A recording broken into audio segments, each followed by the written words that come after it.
아이고, 좀 무겁네요. 묵직하네요. 네, 예, 보이시나요? 제가 여러분과 같이 수업을 하면서 또 온라인 뭐 줌으로 수업하면서 거의 막바지에 다다라고 있는 제 책입니다. 두께 보여드릴까요? 어마어마하죠? 네, 드로잉 교재면서 책인데요. 네, 교재예요, 교재. 교재 성격이 더 강하네요. 그런데 요거는요, 멤버십, SVIP 이제 회원하고 또 줌 수업을 하시는 분에게 이제 주별로 한두 챕터씩 이제 PDF로 제공하려고 합니다. 그래서 지금 이 책을 제가 소개를 좀 해드리려고 하는데요. 어떤 내용들이 있는지 자, 한번 보여드리도록 할게요. 책의 구성은요, 뭐 제가 여러분에게 이제 드렸던 그런 글도 적어 놓았고요. 네, 이렇게 이제 시작합니다. 그림 시작. 그림을 처음 시작하는 사람의 어떤 그 갈망이 막 느껴지는 모습인 것 같아서 이렇게 요 그림으로 시작 그림을 넣었습니다. 네. 그리고요, 이제 이렇게 이 책에 수록된 내용들을 이렇게 정리를 해봤고요. 그리고 네, 처음에는 일단 무작정 그려봅니다. 네, 아무것도 가르쳐 드리지 않고 일단 한번 그냥 그려봅시다. 그런 식으로 그려보기를 시작하거든요. 학생들이 그린 그림도 이렇게 수록을 좀 해봤고요. 이렇게 아까 얘기했던 이제 돌탑을 가지고 이제 상상해서 자유롭게 그리는, 이걸 그냥 관찰해서 똑같이 그리는 게 아니고요. 관찰해서 똑같이 그려내는 것보다 항상 무엇인가 응용하고 자기 생각을 담아내고 하는 일이 그림 그리기엔 저는 되게 중요한 문제라고 생각이 들어요. 그래서 이제 그런 부분들을 이 첫 그림부터 제시해보는 수업으로 진행하고요. 요거는 우리 아들이 그린 건데 굉장히 잘 그렸죠? 네, 느낌있게 잘 그린 것 같아요, 수박을. 그래서 그림이란 어떻게 그리나, 네, 여러분, 그림의 시작은요, 정말이지 너무 다급하게 어떤 방법적인 부분을 너무 쫓기보다는요, 정말 좀 개념을 좀 분명하게 세우는 일이 좀 필요하다라고 봐요. 그림에 대한. 정말 그림을 그리고자 하는데 그림이 뭔지 모른다면 사실 어디로 가야 할지를 모른 채 달리는 거라고 저는 생각이 들어요. 그러니까 그림이라는 것을 제대로 알고 있어야 지금 여러분이 꿈꾸고 있는 그림에서 뭘 어떻게 준비해야 갈지, 내가 꿈꾸는 그 그림에 대한 어떤 목표, 방향을 좀 더 분명하게 세울 수 있는 시간이 되지 않나라는 생각을 합니다.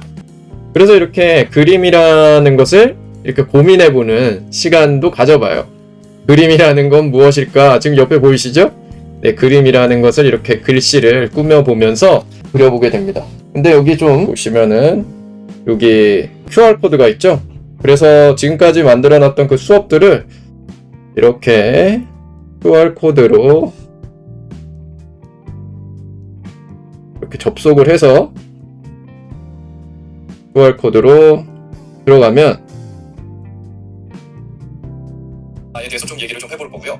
또 네, 이렇게 어떻게 그리나 가장 여러분이 지금 이 강의들을 QR코드로 이제 확인해서 수업에 관련된 영상을 보고 또 이 교재를 풀어가면 됩니다. QR코드가 이렇게 중간중간에 다 들어가 있진 않고 들어가 있는 것도 있고 그렇지 않은 것도 있어요. 그래서 요게 관련된 그 수업 내용이 듣고 싶다 그러면 이 QR코드로 들어가서 그 내용을 들으면 돼요. 네, 이렇게 단순한 그리기부터 좀 시작을 해요. 단순한 그리기를 통해서 어떻게 그리는지를 제가 설명드리는 시간을 갖는다고 이제 말씀을 드리거든요. 정말 간단한 그리기를 통해서 그 어떤 복잡한 그림도, 정말 우리가 지금 현대미술은 너무 난해하고 정말이지 이해하기 어렵잖아요. 그런 그림도 역시 마찬가지다라는 것을 이해해보는, 그래서 본인이 지금 이 시점에 그림을 어떻게 그려가야 될지를 좀 알아가는, 이해하는 그런 시간을 가져봅니다. 그리고 해보셨죠? 예, 연필을 가지고 막 놀아보는. 그래서 여기다가 마음껏 연필을 가지고 막 낙서하면서, 이게 뭐라고 했나요? 재료를 이해해보는 시간이라고 했죠? 진정한 재료를 이해해보는 시간은 바로 이렇게 재료를 가지고 놀아보는 거라고 했잖아요. 그렇게 재료를 가지고서 돌아보는 시간을 가져볼 거고요. 물론 참고작들, 참고 영상들을 계속 QR코드로 확인하면서 어떻게 해야 될지 막막할 때 좀 참고할 수 있는 영상들을 같이 볼 수가 있습니다. 또 이렇게 막 그냥 낙서지만 때로는 이렇게 컨셉을 잡아서 감정을 정해주고 그 감정에 맞게 또 표현을 해보기도 하고. 자, 또 우리 아이의 그림이 등장했네요. 어떤가요? 되게 귀엽죠? 네. 너무 이 교재라는 게 너무 좀 딱딱한 감이 있잖아요. 그래서 이런 것들을 보면 조금 더 그림 공부가 좀 편안해지지 않을까라는 생각이 들어서 네, 이런 그림들도 우리 아이 그림도 넣어봤습니다. 네, 그래서 이제 그림이라는 것을 이해해보기 위한 초기 수업들이 상당히 좀 잡혀 있어요. 근데 그냥 이론적인 수업이 아니라 직접 간단한 것들을 그려보면서 그림에 대해서 이해해보는.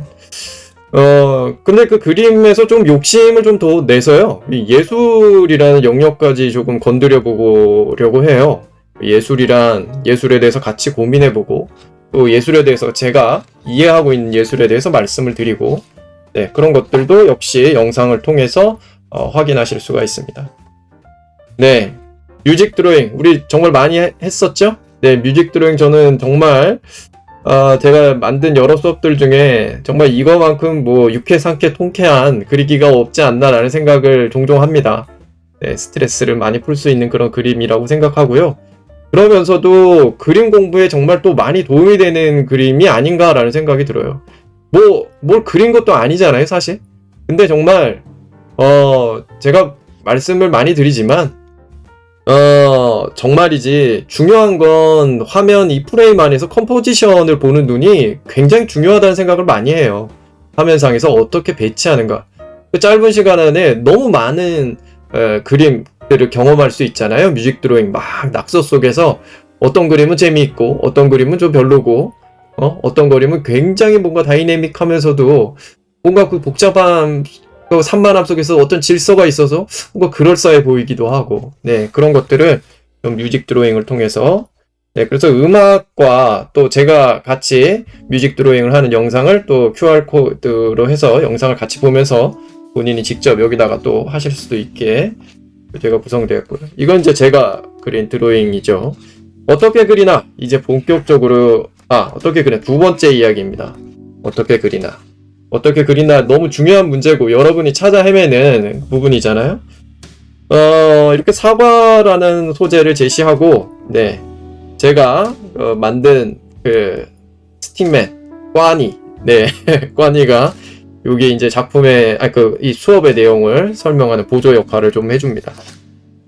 네, 그래서 이런 사과를요, 이게 그 단순히 일반 미술 교재들을 여러분이 보신 적이 있는지 모르지만 일반 미술 교재들은 다 이래요. 뭐냐면 어떤 식이냐면 어떤 자신이 그린 결과물을 제시하고 그걸 따라 그리세요. 그러면 돼요. 이런 식인데 지금 쭉 보시면 아시겠지만 저는 제가 그린 그림을 따라 그리세요의 제시를 안 해요. 그건 제가 생각하는 교육에서는 옳은 방식의 그 교육이 아니거든요. 스스로 그릴 수가 있어요. 그래서 지금 그림들을 보시면 아시겠지만 예시작은 있어도 따라 그릴 참고작 그림을 제시하진 않아요. 여러분 스스로 그리셔야 돼요. 네, 그래서 오히려 여러분이 답답함을 많이 느낄 수도 있지만 오히려 그 답답함 속에서의 고민이 실제 여러분의 그 그림의 능력치를 향상시키는데 도움이 될 거라고 생각합니다. 자, 이렇게 얼마나 단순해요? 네, 직선 그려보기, 네모칸 채워보기 이런 것들을 그려요. 정말 단순하죠? 지금 여기에 계신 그 분들 중에는 글쎄요, 그림에 대해서 그냥 관심을 가지고 배워보고자 이 자리에 있는 분들도 계시겠지만 정말 그림에 몸담고 있으시고 또 교육에 몸담고 있으신 분들이 있을 거예요. 아마 제가 오늘 요것들을 쭉 보여드릴 때 좀 참고하시면은 아이들을 가르칠 때 좀 도움이 되지 않을까라는 생각도 합니다. 네. 자, 이렇게 간단한 이미지들, 실루엣 이미지죠. 이런 것들을 좀 그려보면서 또, 이 그림 시작하는 부분에서 그 턱을 조금 낮춰서, 네, 처음 시작하는 분들이 부담을 덜 가지고 그릴 수 있도록 그렇게 구성을 해봤습니다. 이렇게 우리가 정말 그림 그리기에 필요한 건 역시 또 상상력 아니겠어요? 네, 관찰력 너무 중요하죠. 관찰을 하면서도 또 그걸 관찰해서 이해한 것을 상상으로 또 자연스럽게 이끌어낼 수 있는 그런 표현들 굉장히 중요하잖아요. 그래서 이런 평면 실루엣 이미지 반만 제시하고 나머지 요 그림에서 굉장히 재밌는 일들이 많이 발생하더라고요. 우리 이거 지금 보면 아시겠지만 이게 돼지거든요. 돼지의 뒷모습이에요. 돼지 얼마나 많이 봐왔나요? 여기 앞쪽에 있는 돼지 부분을 머리 부분, 귀, 입, 코 뭐 이런 걸 상상으로 그려야 되는데 재미있는 그림들이 굉장히 많이 나오면서도 어떻게 그렇게 또 자연스럽게 돼지 얼굴을 표현해낼 수 있을까 상상으로 깜짝 놀라는 일들도 생기더라고요. 여러분도 한번 해보시면 좋을 것 같습니다. 어떤 우리가 그림을 그릴 때 그 대상이라는 것은 정확함을 가지고 그려야 될 때도 있죠. 또 자신의 어떤 감정이나 또는 컨셉이나 이런 것에 의해서 대상을 왜곡시켜서 그려낼 수도 있어야 되겠고요. 그게 다 모두 다 대상을 그려내는 형상화 능력이라는 부분이에요. 그래서 형상화 능력을 이끌어내는 데 있어서 비중이 큰 애가 있는데 바로 그게 형태거든요. 형태. 그래서 형태 부분을 좀 이해해보는 시간을 가져봅니다. 형태를 정확하게 뜨는 데 있어서 어떤 식의 접근이 필요할까, 또 형태라는 부분을 정확하게 나가는 데 있어서 굉장히 많은 조형 원리들이 개입이 되거든요. 이 조형 원리들은 어떤 것들이 있는지 그런 것들을 좀 알아보는 시간도 가져보고요. 이렇게 그 조형 원리들을 간단한 그리기로 이런 조형 원리들이 있어 알아보는 시간도 가져봅니다. 그렇지만 제가 이 수업을 통해서 여러분들에게 알려주고자 하는 건 이런 조형 원리들을 알려주고 그걸 외우게 시키고 이런 건 아니에요. 조형 원리를 외울 필요는 없어요. 몰라도 이 대상을 그리는데 전혀 문제가 안 될 때가 많이 있어요. 오히려 이런 조형 원리라는 건요, 여러분의 그림을 누군가와 대화를 나눌 때 적절한 용어가 필요할 거 아니에요? 그러니까 이게 어떤 이제 조형 이론에서 쓰여지는 그 개념을 정리한 용어들이 있을 거 아니에요? 이제 그런 데 있어서는 유용함이 있죠. 네. 서로 간에 이제 소통을 조금 더 원활하게 하는데 필요한 부분이 그런 조형 이론들이 있다라는 생각을 하고요. 또 조형 이론은 이제 머리로 학습되는 정보들이잖아요. 그래서 자신의 그림을 풀어갈 때도 아니면 이제 진행 과정에서도 약간의 도움을 받을 수는 있는데 절대적인 역할을 하는 건 아니에요. 조형 이론이라는 것이. 네, 그래서 이렇게 간단한 스틱맨 이런 것들을 가지고서 또 아까 익혔던 조형 원리들을 좀 적용해보는 그런 시간도 가져보고요. 지금 이런 스틱맨들 보이시죠? 네, 이런 스틱맨들 하나하나 지금 어떤 비례관계라든지 동세라든지 이런 게 다른데 이런 부분들을 좀 관찰해서 그려보면서 또 조형 원리를 익혀보는 시간을 또 가져봅니다. 자, 사과인데요. 사과를 굉장히 다른 방식으로 좀 그려봤죠. 그리기 방식은 굉장히 다양하게 있잖아요. 그래서 뭐 다양한 시도를 가지고서 이런 맛 저런 맛을 경험해보는 일은 좀 필요하다고 봐요. 왜냐하면 자기 언어를 지금 여러분은 찾아가야 하잖아요. 시도해보지 않고 어떻게 찾겠어요? 네, 그러니까 좀 이런저런 다양한 어떤 표현 방식을 시도를 해봐야 되는데 사실 혼자서 그냥 그런 시도를 하는 일들이 쉽지는 않아요. 오히려 혼자서 하다 보면 뭔가 어떤 일들로 많이 흘러가냐면 그럴싸한 그림들을 그냥 따라 그려보기에 급급한 진행들이 많이 되죠.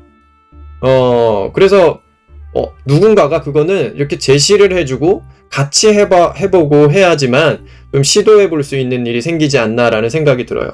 그래서 뒤쪽 부분에서 좀 나오겠지만 어떤 다양한 그 방식들로 그려보는 그런 것들을 시도해보는 시간도 가져봅니다. 자, 그리고 이제 요 수업이 이제 또 중간에 이루어진 또 제가 중요하게 생각하는 수업이에요. 산 그리기, 나무 그리기. 그냥 산 그리는 방법, 나무 그리는 방법을 가르쳐주는 수업이 아니에요. 역시 이런 그리기를 통해서 어떻게 그려야 하는지, 내가 그림 속에서 어떤 판단을 해야 되는지 이런 것들을 좀 알아보기 위해서 이런 산도 그려보고 나무도 그려봅니다. 자, 이것도 이제 여러분과 같이 했던 수업이죠? 네, 나무들을 제시를 하고, 나무 실루엣들을 제시하고, 그 나무들을 재구성해서 숲을 만들어보는, 나무들을 가지고서 숲을 만든다. 나무들을 어떻게 구성해야 숲이 정말 숲처럼 자연스럽게 느껴질 것인지, 이런 것들을 좀 판단해 보셔야 할 거 판단해 보는 시간을 가져보는 거죠. 또, 단순히 숲만 돼서는 안 되잖아요? 숲이 그럴싸해 보여야 될 거 아니에요. 정말 뭔가 아름다운 숲처럼 보여야 그런 상태로 그림을 이끌어야 되잖아요. 그런 고민들이 정말 중요하다라는 것이죠. 네. 자, 그래서 이런 나무 실루엣을 제시하고 여러분이 숲을 그려보는 시간을 가져봅니다. 그런 연장선상에서 이렇게 일부 그 어떤 풀이나 또 갈대나 뭐 이런 것들을 제시하고 그 부분을 이어서 여러분이 자연스러운 갈대숲, 갈대밭 뭐 이런 것들을 좀 그려보는 시간을 가져보시면 또 역시 그림 그리기에 도움이 될 것 같고요. 여기에 이제 제시되는 게 이제 연필 한 자루만 가지고서도 다양한 방식의 연필의 맛이 굉장히 다양하다 보니까 앞서 연필을 가지고 막 놀아보는 시간을 통해서 연필로 낼 수 있는 다양한 어떤 표현 기법들을 알아보는 시간이 있었었잖아요. 네. 그런 것처럼 어떤 대상을 그릴 때도 연필을 어떻게 쥐는 방법에 따라 또 연필의 어떤 각도를 어떻게 하느냐에 따라 굉장히 다양한 느낌의 그리기가 가능해요. 네. 그런 것들도 한번 이렇게 해보는 시간을 가져볼 수 있고요. 또 그래서 여러분들이 이 자전거라는 소재를 가지고서 이렇게 네 가지의 어떤 다른 방식으로 그려보는 시간을 가져보기도 할 겁니다. 요거 기억나시나요? 실제 동물들을 제시하고 동물을 단순화시켜서 그려보는 일이었죠. 캐릭터화하는 뭐 그런 것들도 좀 재미있는 그리기라는 생각이 들고요. 그런 것들을 그려 나갈 때 기본적으로 아무리 단순화시켰다 하더라도 어떤 대상을 소스로 해서 그렸는지를 알 수 있어야 하잖아요. 네. 그렇기 위해서는 이제 실제 대상에 대한 어떤 파악이 필요한데, 그 실제 대상이 가지고 있는 파악에 큰 비중을 차지하는 부분이 그 대상이 가지고 있는 부분 그 구조들의 뭐 예를 들어서 머리, 몸통, 팔, 다리 이런 것들의 비례관계, 또 어떤 그런 구조들이 어떤 기울기 관계로 연결되어 있는가, 그런 동세를 살피는 부분들, 네, 이런 식으로 비례와 동세를 살펴보는 그런 훈련도 합니다. 사람, 인체, 이 소재가 우리가 그리기에서 가장 많이 활용되는 그 소재가 인체죠, 인체. 그래서 인체를 공부를 많이 해요. 해부학도 공부하고. 그렇지만 그 기본 베이스는 아시겠지만 역시 구조죠, 구조. 사람이 가지고 있는 구조. 그래서 관절마다 어떤 크기 관계가 있고 관절마다 그 기울기를 가지고 있잖아요. 그래서 그런 부분들을 얼마나 적절히 연결시켜 주느냐가 그 인체를 자연스럽게 한단 말이에요. 그 인체의 어떤 포즈를 통해서 많은 이야기들이 실리게 되고, 그래서 인체 부분에서의 어떤 기본적인 어떤 골격 구조적인 부분의 이해를 할 때는 약간 이런 스틱맨에서 이렇게 단순화시킨 이런 식으로 좀 구조를 이해해보고 그걸 가지고서 포즈를 만들어보고 하는 게 좀 도움이 많이 되는 것 같아요. 그래서 인체를 이런 스틱맨을 이용해서 연습을 해보는 시간을 가져보고요. 또 이런 조각상을 제가 제시를 하고 그 조각상들을 이렇게 스틱맨으로 바꿔서 그려보는 거죠. 네, 인체 부분을 그래서 어떤 대상을 이렇게 다른 형식으로, 다른 방식으로 이해를 해볼 수 있는 시간을 가져보는 것도 여러분 그리기에 좀 도움이 될 거라는 생각이 들고, 여기 이제 좀 나왔네요. 이렇게 단순화시켜서 제시되는 실사물이 있고 그걸 단순화시켜서 그려보는 그림도 있고요. 네, 이런 어떤 캐릭터화된 피규어를 제시하고 그 피규어는 굉장히 정적인 자세를 취하고 있는 그런 대상을 제시하고서 동적으로 한번 그려봐라, 이런 그림이었죠. 네, 굉장히 재밌게 잘 그리시더라고요.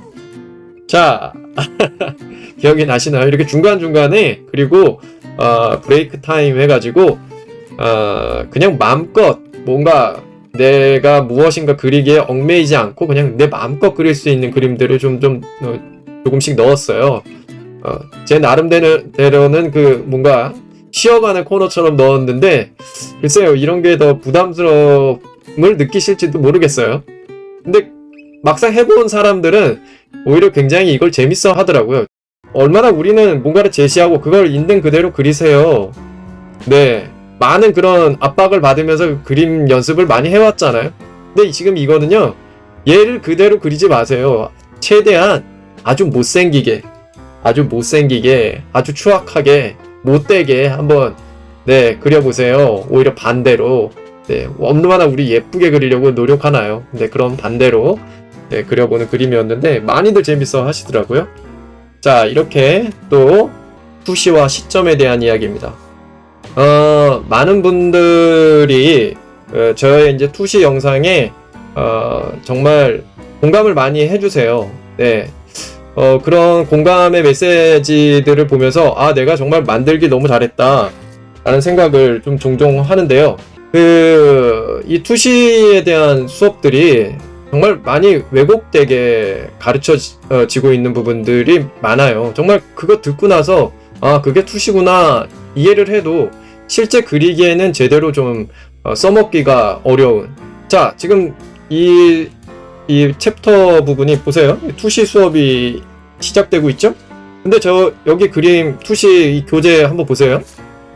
투시 소실점, 눈높이, 투시선 이런 것들 그림이 없어요. 근데 투시 수업이에요. 여러분들이 이 투시를 제대로 잡아가는데 도움이 될 수 있도록 어떤 것들을 판단하고 어떤 것들을 그려보면 도움이 되는지 그 수업들을 제가 구성해봤습니다. 소실점, 투시선을 이용해서 그리는 게 아니에요. 여러분이 어떤 건축 도안을 만들어야 되는 그런 부분, 그런 그리기를 위해서 정확한 어떤 수치적인 부분을 이용해서 그리는 그림이 아니라면 투시선을 이용해서 그리지 못할 상황들이 너무 많아요. 그러니까 투시선을 이용해서 그리는 것 자체가 오히려 그리기에 방해가 되는 일들이 생기거든요. 그렇기 때문에 자, 지금 보면 이런 투시 수업들인데요. 투시 수업들인데 투시에 관련된 그런 답답한 이야기들은 없고요.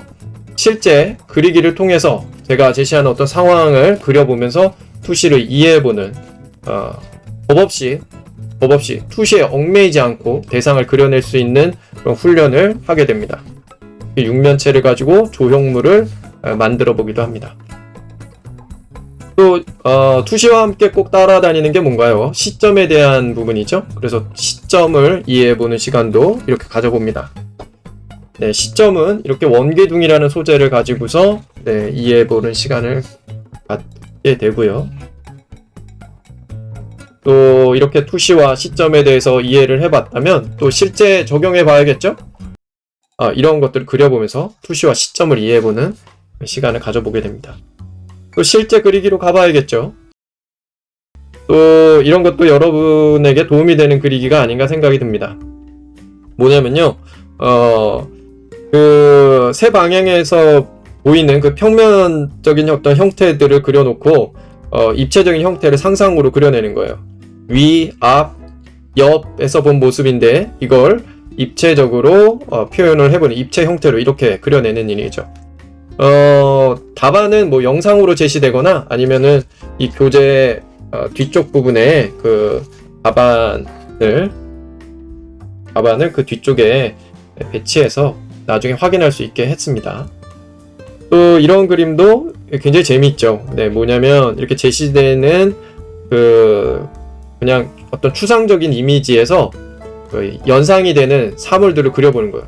이런 것들도 여러분이 스스로 시간을 내서 해보면 좋은데 그러기가 정말 쉽지 않죠. 그래서 약간은 가르치는 사람 또 이런 것들을 같이 하는 사람들과 좀 그려보면 좀 도움이 될 거라고 생각됩니다. 이제 지금까지 이제 투시와 시점에 대해서 얘기는 뭐냐면 형태에 대한 얘기죠. 형태가 뭔가요? 그냥 뼈대인 거죠. 어떤 무엇인가를 만들어가는 중요한 어떤 골격, 뼈대 부분이라면 그 다음 해야 될 일이 뭔가요?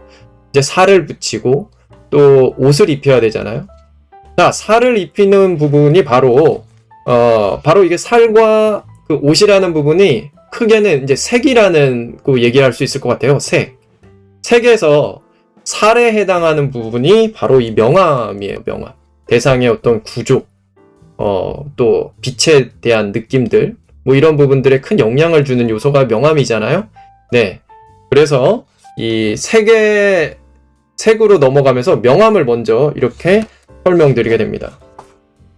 명암. 정말이지. 형태적인 부분에서 투시와 시점이 그 대상의 어떤 실제감을 부여하는데 핵심되는 부분이었다면, 이 톤으로 넘어와서, 색으로 넘어와서 절대적인 영향을, 실제감에 절대적인 영향을 끼치는 애를 뽑아라 하면 바로 명암이죠, 명암. 네. 명암으로 인해서 빛, 구조는 뭐 입체감, 양감, 뭐 이런 다 같은 덩어리감, 다 같은 말이죠.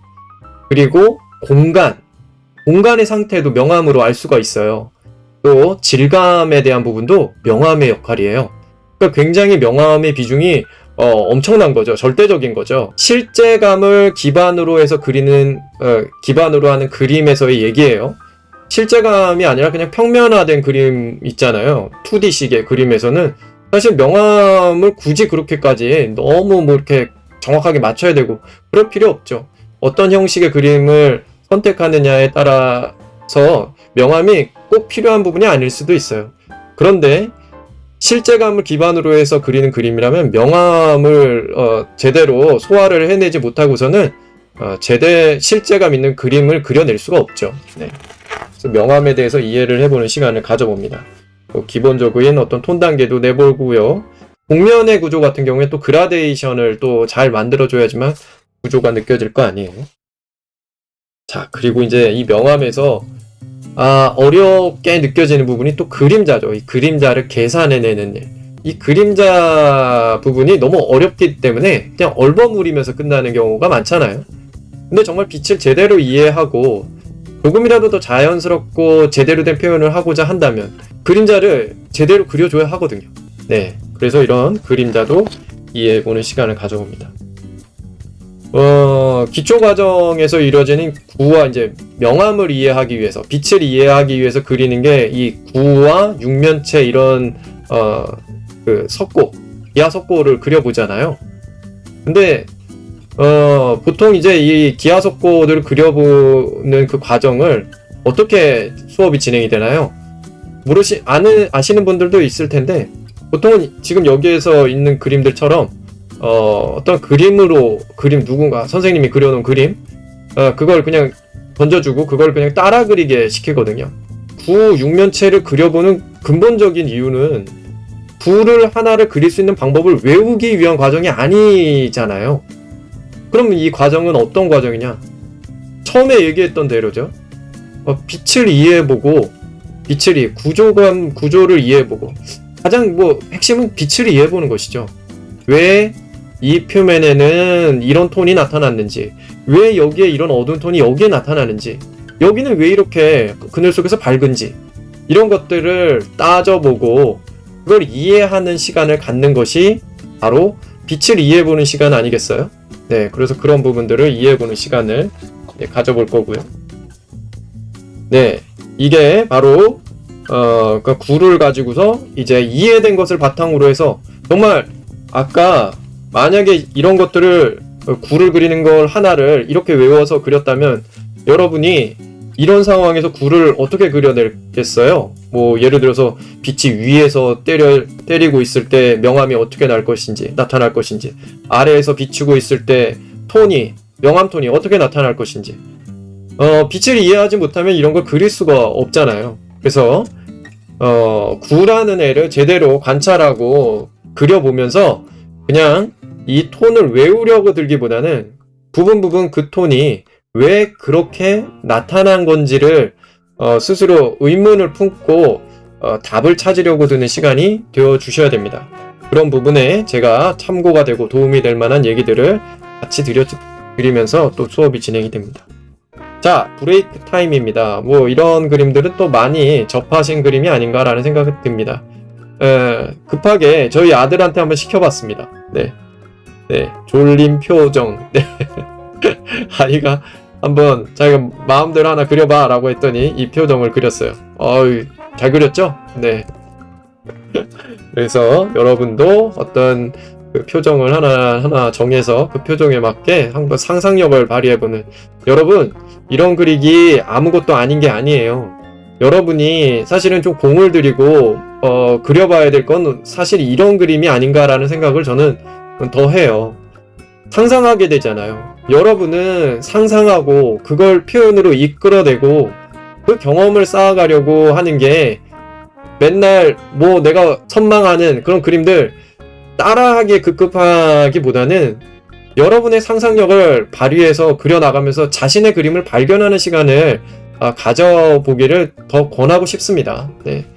다른 사람의 그림을 보지 말라는 얘기가 아니에요. 다른 사람의 그림을 따라하기보다는요, 그냥 자신의 그림을 판단하는데 또 내 그림이 더 그들의 그림을 통해서 자극을 받아서 나아가는데 도움이 되는 쪽으로 활용하는 것이 진정 다른 사람의 그림을 잘 활용하는 방법이라고 말씀드리고 싶어요. 자, 또 이렇게 육면체 역시 마찬가지죠. 육면체 면에 나타나는 톤요, 그렇게 단순하지 않아요. 육면체 그리면 어떻게 설명을 하나요? 윗면 하나만 얘기해 볼까요? 빛이 이렇게 오면 여기 이 부분이 내 눈에서 제일 가까우니까 여기가 가장 맑고, 요 대각선 꼭지점 방향으로 어둡게 톤이 앞에서 뒤로 요 꼭지점에서 저 꼭지점으로 대각선 방향으로 톤이 형성돼. 사실이 그렇지가 않아요. 그렇게 나타나지가 않아요. 빛에 대한 이해가 많이 부족한 거예요. 정말이지 그런 톤이 발견되려면요, 이 육면체가 산처럼 거대해야 돼요. 근데 우리가 그리는 육면체들, 주변에 육면체 형태를 가지고 있는 대부분의 사물들은 그런 공기의 어떤 간섭 현상으로 나타날 정도는 정말 아까 얘기했던 대로 거대하고 큰 공간에서 나타난 상황이지, 주변에 있는 자잘한 사물에서는 거리감에 따라서 톤 차이가 발견되지가 않아요. 그러니까 그런 부분도 아주 잘못 수업이 이루어지고 있는 거죠. 또 한 가지만이 아닌 게 문제인 거죠. 네. 그래서 육면체를 가지고서 그리면서도 또 빛을 이해해보는 시간을 가져봅니다. 이해가 됐다면 역시 또 실전에 적용해 봐야겠죠? 빛에 대한 상황들을 이렇게 설정해보고 그 상황에 맞게 명암을 입혀보는 시간을 가져보면 또 빛을 이해하는 데 도움이 될 거예요. 빛을 이해했고 단순한 도형을 가지고 이해했다면 실제 그 조각상들, 실제 사물들에서 적용을 해야겠죠? 그래서 각이 진 이런 사물들, 또 이렇게 각이 지지 않은 환상이라고 하거든요. 네, 그래서 이런 조각상, 환조각상 뭐 이런 것들을 그리면서 또 명암에 대해서, 빛에 대해서 이해해보는 시간을 가져보고요. 자, 이제 명암을 넘어서 옷을 입히는, 그러니까 명암이란 살을 입혔고 그 다음에 이제 옷을 입히는 컬러에 대한 이해를 해보는 시간을 가져봐야 되겠죠. 그래서 컬러도요, 뭐 색채 이론도 있고, 우리가 뭐 중고등학교, 뭐 초등학교 미술 교과서에 실려 있는 어떤 색에 대한 얘기들 많이 들어왔죠. 색에 대한 부분에서 이제 그 컬러는 어떤 느낌, 어떤 의미를 가지는 색이야, 많이 학습된 그런 색깔들이 있을 거예요. 근데 정말 그림에서 색은요, 정말 자신의 감정에 맞는 색깔을 발견하는 게 여러분에게 필요한 거죠. 자신의 색깔을 찾아야 한다는 거예요. 뭐 예를 들어서 뭐 붉은색이라는 어떤 색이 가지고 있는 감정과 의미는요, 우리가 어떤 공공의 목적을 가지고서 공통되게 이해할 수 있도록 부여하는 의미도 있지만, 그 붉은색에 대한 감정은요, 각각 다른 감정들을 가지고 있어요. 오히려 그런 경고와 위험 이런 것보다는 굉장히 편안함과 아늑함을 느끼는 사람도 있거든요. 색에 대한 자신이 가지고 있는 그 감정을 정확하게 캐치하려고 하는 그런 시간들이 필요해요. 그러기 위해서는 일단 그 감정에 맞는 색깔들을 써보는 일도 필요하고, 역시 또 색을 가지고 막 놀아보는 시간이 필요하죠. 그러면 그 색에서 놀아보는 과정에서 자신이 에게 맞는 색깔들 이런 것들을 또 발견할 수가 있고 또 이런 과정은 연필 있죠? 연필에서도 이런 과정이 있었죠? 연필을 가지고 놀아봐라. 왜요? 연필을 이해하기 위해서. 역시 어떤 채색에 대한 어떤 도구, 특히나 가장 많이 쓰는 게 뭔가요? 수채화잖아요. 수채화를 잘 알고 싶은가요? 수채화에 대해서 이해하고 싶은가요? 그래서 뭐 많이들 하는 노력이 수채화의 어떤 기법들을 누군가 뭐 사과를 그리는 뭐 물 조절 방법, 뭐 붓을 다루는 방법 이런 거 하나도 중요하지 않아요. 그렇게 해야지만 사과가 그려지는 거 아니에요. 사과 그림 한번 뭐 구글에 검색해 보세요. 얼마나 많은 사과 그림 그리기가 있나요? 그걸로 어떤 정해진 하나의 방식으로 그려지는 게 아니다라는 건 그렇게 검색 한 번만 해보면 알 수가 있죠. 중요한 건 나는 사과를 어떻게 그리고 싶은가잖아요. 네. 그러려면 재료가 가지고 있는 여러 가지 그 가능한 그 표현들에 대한 경험이 있어야 나는 이런 맛이 좋았어. 그걸 가지고 그릴 거 아니에요. 그러니까 이렇게 가지고 놀아봐야 돼요. 네. 수채화란 어떤 재료를 이해하는 방법은 그게 가장 좋은 방법이라고 저는 생각합니다. 이렇게 정말 수채화만 가지고서도 이렇게 다양한 표현들이 가능하거든요. 그래서 이렇게 수채화를 가지고 그려보는 시간을 가져보고요. 또 이렇게 감정을 설정하고 감정에 맞게 그려보는 시간도 갖습니다. 또 아까 이제 뮤직 드로잉은 단색의 모노크롬으로 연필을 가지고서 그린 거잖아요. 또 색을 가지고서 또 뮤직 드로잉을 할 수가 있겠죠? 네. 색을 가지고서 드로잉을 해보는 시간을 가져봅니다. 자, 아까 처음에 시작할 때도 말씀드렸지만 제가 교재 부분을 지금 이렇게 설명드리는 이유는 꼭 이 교재 부분을 어떻게 활용해서 하세요라기보다는요. 여러분 스스로 뭘 어떻게 공부해야 될지 내가 그림 공부를 하는 데 있어서 좀 스스로 어떤 과제들을 만들어 놓고 도움을 받아야 될 거 아니에요? 제가 여기에서 제시하는 그런 여러 가지 그리기들을 여러분이 참고하신다면 오늘은 이런 것들을 좀 해보자, 저런 것들을 좀 해보자. 그러면 기초를 탄탄히 해가는데 지금 이런 내용들은요, 정말 기초라고 저는 생각해요. 그러면서도 해야 될 일이 있죠. 뭘 해야 되나요?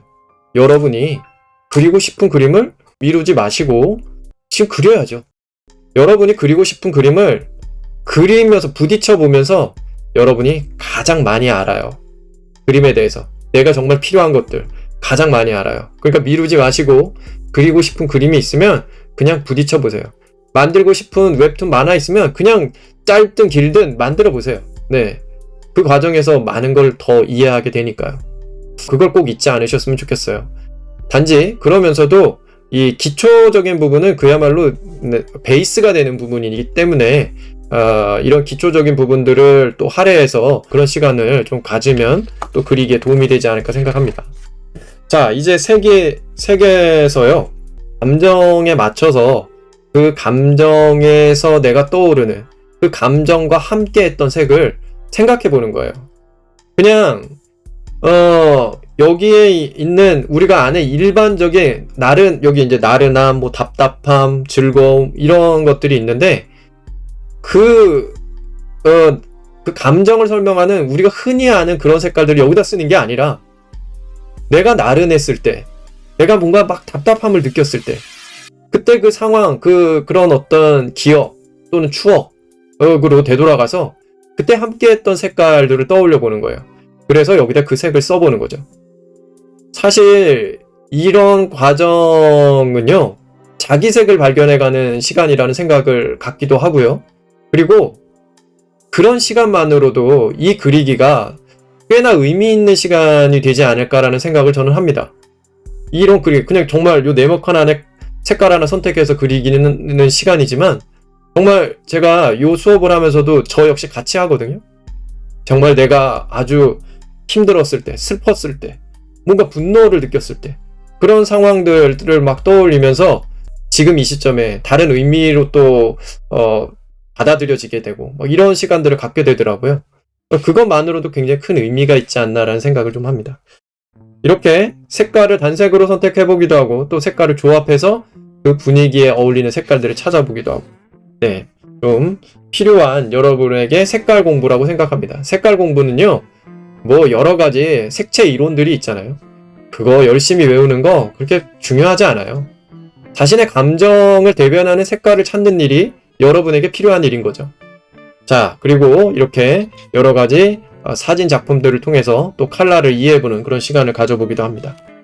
자, 여기 저의 스틱맨 꽈니가 이 노란 부츠를 원하고 있는 장면이네요.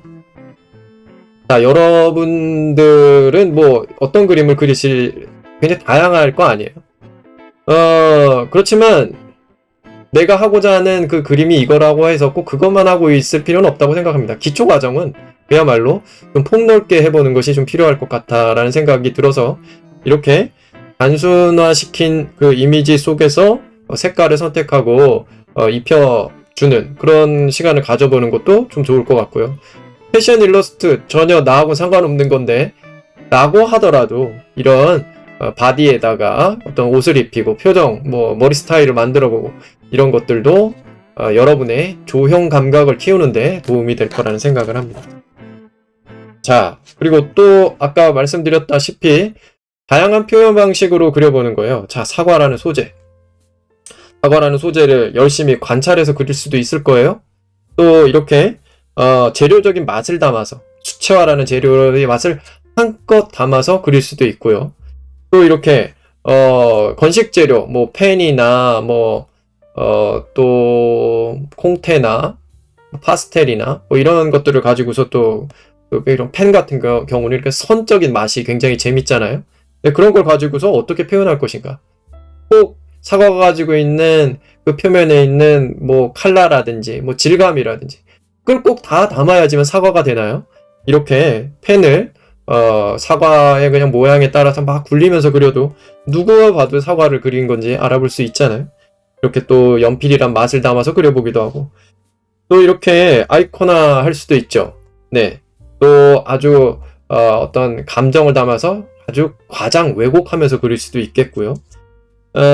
또 감정을 담아 감정이 비춰지는 그런 어떤 표현들로 대상을 이끌 수도 있을 거예요. 또 이런 경우는 이제 그 패턴을 만들어 본 거죠. 굉장히 얘가 가지고 있는 어떤 특징, 일부의 어떤 특징을 가지고서 패턴을 만들어 보기도 하고. 자, 여기 이 빨간색 있죠? 이 빨간색도 사과를 그린 거예요. 네. 자, 이 점점 난해해지는 이게 사과다. 이런 부분, 이걸 사과라고 할 수 있는 그 이유. 네, 그런 것들을 또 이해해보는 시간을 가져보기도 합니다. 예, 사과에 대해서 다양한 이런 표현 방식들을 그래서 이렇게 그려보는 시간도 가져볼 거고요. 자, 이것도 좀 정말 여러분이 너무 재미있게 그려주셨던 것 같아요. 이것도 나중에 한번 더 해보면 좋을 것 같아요. 뭐냐면은 지금 여기 보이시나요? 여기 이 연예인 부분을 아주 유쾌상쾌 통쾌하게 망가뜨려 놓은 그림이에요. 네. 이름이 갑자기 기억 안 나네요. 얘는 공유. 이분은 공유인데요. 아주 재미있게 망가뜨려 놨어요. 지금 사진이 좀 작아서 잘 보이지 않으실지 모르는데 수업하셨던 분들은 좀 기억이 나실 거예요. 네. 이런 식으로 우리가 이제 열등감을 느끼게 하는 잘생기고 예쁘시고 아름다운 분들을 마음껏 망가뜨려 보면서 네, 유쾌상쾌 통쾌함을 느껴보는 그런 시간을 좀 가져봐도 네, 좋을 것 같습니다. 자, 그리고 이렇게 또 실제 이제 우리가 그리는 소재들 너무나 다양한 소재들이 있잖아요. 나무, 돌, 유리, 종이, 금속, 털 뭐 이런 것들을 또 역시 이렇게 제시가 되어 있지만 이 그림을 따라 그리기가 아니라 여기에는 나무 재질을 가지고 그린 건데 이 돌은 여기 부분은 이제 돌을 보고 육면체 굴을 그려보시고 돌 재질로 유리 재질로 그려보시고 여러분의 상상력을 최대한 많이 활용해서 그려보는 시간을 가져보려고 애를 씁니다. 여러분 이 상상력이요 사실 여러분이 되게 막막함을 느끼고 머릿속에 그게 또렷한 어떤 상호로 기억되고 있는 건 아니지만요. 정말 굉장히 많은 정보들을 스스로 가지고 있어요. 그 누구나요. 우리 살아오면서 얼마나 많이 봐왔나요? 그래서 굉장히 많은 정보들을 가지고 있어요. 사실 눈앞에 있는 대상의 관찰을 해서 옮기는 그 과정보다 내가 알고 있는 그 대상과 관련된 정보들을 어떻게 최대한 끄집어내느냐가 사실은 더 중요한 문제예요. 그래서 그런 훈련들을 계속 이렇게 이어서 갑니다. 네, 이게 먼저였네요. 재질. 근데 이제 재질감을 그림에 담아내는 팁을 지금 여기서 잠깐 말씀드리면요. 여기 지금 스틱맨이 취하고 있는 동작이 보이시나요? 네, 이게 중요해요, 이게. 뭐냐면, 그림에서 내가 이렇게 그리고 있지만, 질감이라는 것은 어디의 영역인가요? 이 촉감의 영역이잖아요. 촉각의 영역이잖아요. 그걸 느끼면서 그리셔야 돼요. 근데 정말 내가 연필로 붓으로 그 대상을 그리고 있지만, 그리면서 내가 실제 그 대상을 손으로 만지고 있다라는 느낌으로 그려야 돼요. 만지고 있다라는 느낌으로. 거칠거칠. 정말 뭐 예를 들어서 나무 같은 거, 나무 막 결이 있고 이런 것들 한번 만져본 경험들이 있을 거예요. 만지면은 그 요철이 있어서 울퉁불퉁하고 때로는 조금 거칠기도 하고 때로는 약간 그 갈라져 있는 부분에 날이 서가지고 뾰족하게 튀어나온 게 있어서 손에 막 찔리기도 하고 그러니까 그런 느낌들을 그림 속에서 실제 내가 붓을 들고 연필을 들고 그리고 있지만 손끝으로 어루만지고 있다라는 느낌으로 그려줘야 아주 자연스러운 질감을 이끌어낼 수가 있거든요. 네, 정말 이 상상력과 내가 그리고자 하는 것을 느껴보는 일이 그래서 그림에선 중요한 일이죠. 이 전반적인 그리기 이 교재에서의 내용이 어떤 방향성을 가지고 있는지를 조금은 이해하실 것 같아요. 방식을 하나 정해놓고 그거를 이렇게 따라 그리고 외워가고 이게 아니죠. 네, 계속 자신의 느낌을 끄집어내서 그리게 시키려고 하는 게 지금 느껴지실 거예요. 이 그리기를 통해서 제가 여러분에게 제시하고자 하는 어떤 그리기의 방향이요. 자, 그리고 이렇게 역시 이제 돌, 유리 질감 뭐 이런 것들도 해보고 또 금속, 종이 질감을 또 육면체, 구 이런 것들에 여러분의 상상력을 동원해서 잘 그리지 못해도 괜찮아요. 아주 완벽하게 그려내라고 하는 게 아니라 해보는 거죠. 그러면 그만큼 좀 상상하게 될 거 아니에요? 상상하게. 그 시간이 중요한 거죠. 그 시간이. 네, 이렇게 다양한 질감들을 좀 그려보는 시간을 가져보고요. 자, 제가 이 투시도법 수업 여러분이 봤던 투시 영상은요 완결편이 아니에요. 이게 지금 완결편이에요. 완결편은 지금 아직 제작을 하지 않았는데 글쎄요 올해 초에 아무튼 제작해서 올릴 계획을 가지고 있는데 정말 투시도법의 완결편을 지어주는 그런 수업들이 좀 진행이 됩니다. 자, 지금 이 뒤쪽의 수업들은요 아직 제가 잘 이달 말까지 마무리해야 돼서 네, 아직 이런 얘기들을 좀 크게 말씀을 드려야 될 것 같아요. 네, 마지막 투시에 대한 완결편에 대한 얘기를 드릴 거고요. 또 완성에 대한 어떤 개념을 중요하잖아요, 그죠? 뭔가 마무리 지어야 되니까 완성을 이해하는 시간을 좀 가져봐야 될 것 같아요. 완성을 좀 이해해보는 시간을 가져볼 거고요. 또 이렇게 또 이 재미있다면 이거 너무 중요한 문제예요. 이게 네, 그림 그리기에서 재미있다면이 굉장히 중요한 문제예요. 여러분이 그림 속에서 이 있다라는 그 상황이 정말 이 그림 속에 필요한 많은 것들이 그냥 자연스럽게 조율이 되는 과정이거든요. 형태든 색이든 그래서 구성적인 부분이든 그런 것들이 가장 이상적으로 막 갖춰지고 있는 그런 순간이에요. 그러니까 재미있다면 그러니까 재미있게 그리려고 애를 써야 되겠죠? 재미가 부족하다면 재미있는 상황으로 그림을 이끌려고 애를 써야겠죠? 자, 그래서 이런 부분들은 결국에는 또 마지막 부분에서 완성이라는 부분을 말씀을 드리면서 완성은 구성과 맞물려 있어요. 구성상에 짜임새를 구축하는 것. 완성은 뭐고 또 짜임새는 뭐고 이런 것들을 개념적으로 이해해야 그런 부분들을 그림 속에서 살필 거 아니에요? 네, 그래서 그런 부분들을 이해해보는 시간을 가져봅니다. 그렇지만 역시 완성을 이끄는 방법도요. 처음에 얘기했던 원그리기로 시작을 하는데 그 원그리기와 크게 다를 게 없어요, 사실은. 자, 그리고 제가 이 랜덤 드로잉 시간에 한번 그 포스트 모더니즘 미술을 여러분에게 이해시켜 드리기 위해서 한번 좀 여러분에게 좀 장난을 쳤던 그런 시간이 좀 있었죠. 네, 그래서 여러분도 현대미술 너무 복잡하고 어렵지만 현대미술 작품을 아주 간단하게 한번 제작해보는 그런 시간도 좀 가져봅니다. 물론 이제 이 모든 수업들이 지금 제가 수업을 하고 있는 줌 수업에서 다 하지는 못하겠더라고요. 시간이 좀 촉박하더라고요. 거의 3개월 동안 12개 정도의 강의를 하는데 지금 보면 이게 챕터가 14잖아요. 그래서 시즌 2 이런 식으로 그 다음 시즌으로 이어가면서 막 수업을 하고 있는데요. 아무튼 그 모든 수업들을 다 한꺼번에 하기는 좀 버겁더라고요. 그리고 이제 이렇게 강의 부분들을 전체 틀은 이렇게 잡혀 있는데 이게 이제 거의 여기 첫 장에서 보여드렸던 대로 이게 시즌 1이에요. 시즌 1. 드로잉북 1이에요. 네. 이 1의 내용입니다. 어마어마한 분량이죠? 네.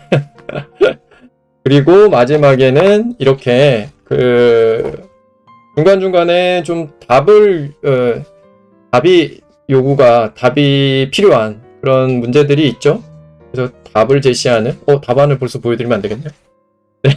이렇게 답안을 제시하는, 네. 그리고 진짜 이게 마지막이네요. 계속 마지막이라고 얘기를 드리는데, 네. 요 그림에서 좋은 그림이란, 결국에 우리가 그려야 될 그림이잖아요? 요거는 우리 딸아이가 그린 그림이에요. 네. 좋은 그림이란 뭘까에 대해서 얘기를 드려보는 시간을 가지면서, 네, 그림을, 요 교재를 마무리 짓게 됩니다. 이렇게, 네, 책이 구성이 되어 있습니다. 기초를 다지고자 한다면, 이런 부분들을 좀 연습을 해 주시면 도움이 되지 않을까라는 생각을 하거든요. 그래서 이렇게 소개를 드렸습니다.